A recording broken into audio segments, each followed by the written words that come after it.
मिरच्या तळल्या, थोडं हिंग घालते आणि या स्टेजला 1 चमचा लिंबाचा रस घालते. मिक्स करून घेते आणि मग आपण सर्व करूया. गरमागरम मक्याचा उपमा रेडी झालेला आहे.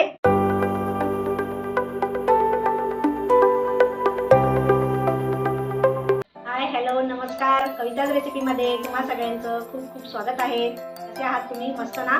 मुलांच्या शाळेच्या डब्याची सिरीज चालू आहे आणि सकाळच्या घाईत पटकन असा होणारा. मुलांना कॉर्न फार आवडतात, तर कॉर्नचा उपमा जरा वेगळ्या पद्धतीने. उपमा आपला साधा नेहमीच करतो आपण कांदा टोमॅटो वगैरे घालून, पण हा जरासा थोडासा वेगळा उपमा आहे आणि मुलांना नक्की आवडेल याची मला खात्री आहे. चला तर आता फार वेळ न घालवता सुरू करूया. बघा, आपल्याला मक्याच्या कणसांचा उपमा करायचा आहे ना, तर त्याच्यासाठी हे 1 कप मका घेतलाय मी. कच्चाच आहे. आता फक्त हा मिक्सरला थोडासा भरड करून घेणार आहे. इथे आता 1 चमचा तूप घालते. साजूक तूपच आहे. थोड्याशा तुपावर ना आपण इथे अर्धा कप मी रवा घेतलाय, तो भाजून घ्यायचा आहे गॅस मंद ठेवून. हे बघा, आपला 7 ते 8 मिनिटं मी रवा परतलेला आहे. आता गॅस बंद करते आणि ते फ्राय पॅन मध्ये थोडं तेल घालते. तेल तापलंय. छोटा चमचा मोहरी घालते. इथे थोड्या मिरच्या आहेत आणि कढीपत्ता आहे. मिरच्या तळल्या, थोडं हिंग घालते.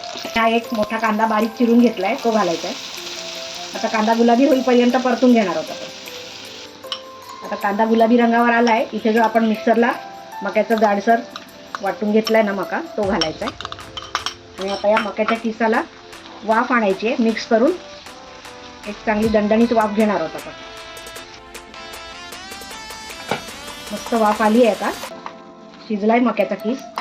आणि आता हा आपण तुपावर परतून घेतलेला रवा आहे तो घालते. छान मिक्स करून घेते. मिक्स करून घेतलंय. आता या स्टेजला 1 चमचा मीठ घालते. नेहमीच्या उपम्यासारखंच करायचं आहे, अंदाजाने मीठ घालायचं आहे. आता अर्धी वाटी रवा आहे, मीडियम 1 चमचा मी मीठ घातलंय. थोडीशी चवीला साखर घातली आहे. तर आता हा मक्याच्या कणसांचा उपमा जो आहे त्याच्यात स्पेशल असं काय आहे, तर हे घट्ट नारळाचं दूध 1 कप घेतलंय. पाण्याच्या ऐवजी आपण ते घालतोय. एक वेगळीच छान चव येते. आता इथे रवा अर्धी वाटी होता, 1 कप मी नारळाचं दूध घेतलंय, म्हणजे डबल घेतलेलं आहे. आणि रवा भाजून घेतल्यामुळे आता खूप जास्त काय आपल्याला दूध लागणार नाही. आणि जर वाटलं की रवा अजून शिजला नाहीये तर थोडंसं पाणी तुम्ही घालू शकता, पण गरज वाटणार नाही. आता झाकण ठेवून वाफ घ्यायची. 5 मिनिटं झाली आहे. बघा, रवा किती मस्त फुललाय ना. झालाय आपला उपमा. आधीच सगळं मीठ साखर घालून घेतलं. आता मी गॅस बंद करते आणि या स्टेजला 1 चमचा लिंबाचा रस घालते. मिक्स करून घेते आणि मग आपण सर्व करूया.